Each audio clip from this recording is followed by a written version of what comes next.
Now, academic and free speech campaigner Frank Furedi has said that Britain is being silenced on mass migration, with the public's concerns ignored.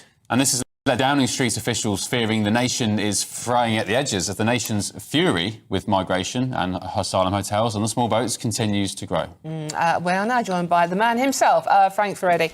Frank, thank you very much for joining us today. Very, very powerful piece you have written for the newspapers today. Tell us more about why you think what you've written today. So I've done a lot of interviews with people over the last 4 or 5 years on the question of their lives, on how they feel about society, about multiculturalism.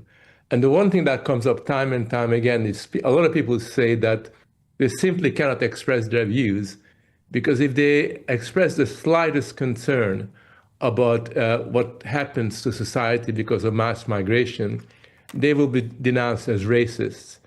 And the use of the word racist to basically characterize any form of anxiety about a world that has changed around you means that a lot of people would rather keep their opinions to themselves, or maybe talk to their best friends, or when they go down to the pub, they know their mates.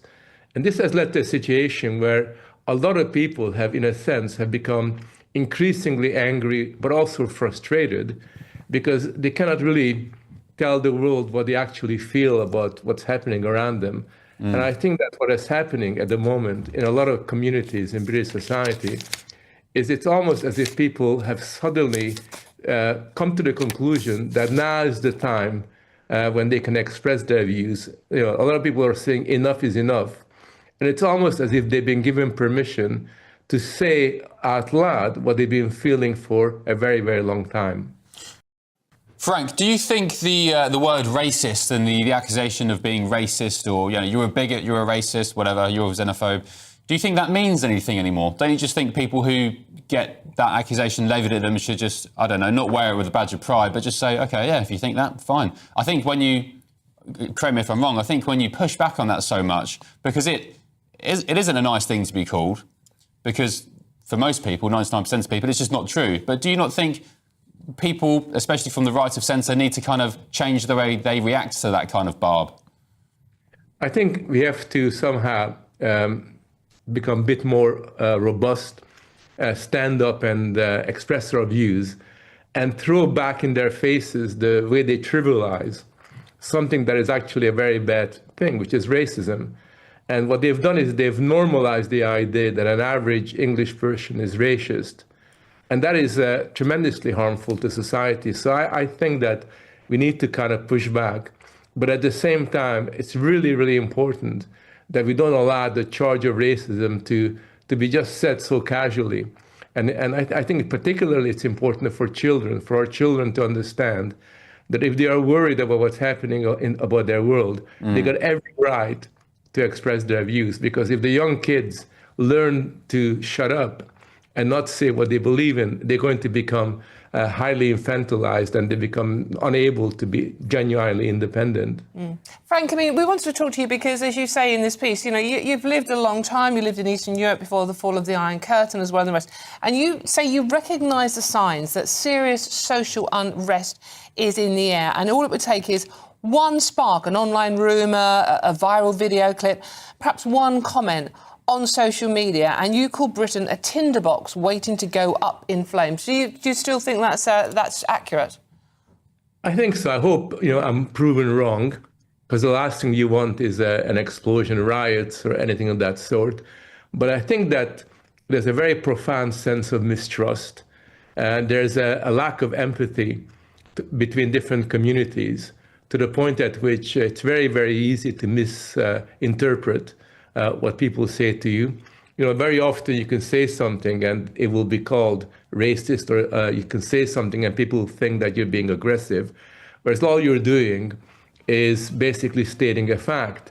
So when you have such a high level of suspicion and mistrust, where people basically lack that capacity for solidarity, which is what every single community needs, then it's got all the makings of a social explosion. And that's really what I worry about, because it's not something that's being recognized. And insofar as people recognize that there's a problem, there tends to be a reaction to ignore it altogether or to deflect it. So what the government does is it basically uses the standard excuse, oh, it's only a handful of far-right people who think like that. Most people aren't at all like that. And they overlook the fact that actually most people in this world of ours in England are genuinely concerned. There's a kind of silent sense of insecurity, which is part and parcel of their lives. And that's something that can very easily lead to some kind of social explosion. Frank, you've written in the Daily Mail about how we got to this point, some context and background, and you said that the country has long been deliberately undermined by our political leaders and the state itself, and you quote the most senior civil servant in the country under 3 prime ministers between 2005 and 2011, Gus O'Donnell is his name. He once boasted, and I quote, "At the Treasury, I argued for the most open door possible to immigration. I think it's my job to maximise global welfare, not national welfare." What does that tell us? It basically means that as far as O'Donnell is concerned, the British nation comes second to every other concern. So he is concerned about global solidarity, and he's quite indifferent to the consequence of that for British society. And in a sense, what we see has happened since 2004 is a systematic attempt to re-engineer British society. So it's no longer based on its traditional values, but upon a more multicultural set of outlooks, which is totally different to what it used to be. And what that means is that British society gradually becomes something that is very alien, very, very, very different to what existed before. And people have never been consulted about it. I cite a Home Office document which makes the point very, very clearly that their job is to promote the idea of a mass migration-led society as being more positive than what existed beforehand. And that's the key point here. If you're told time and time again that a society of immigrants is superior to a society that existed before, what you really are doing is telling British people that their culture is inferior to this new, very modern, multicultural one.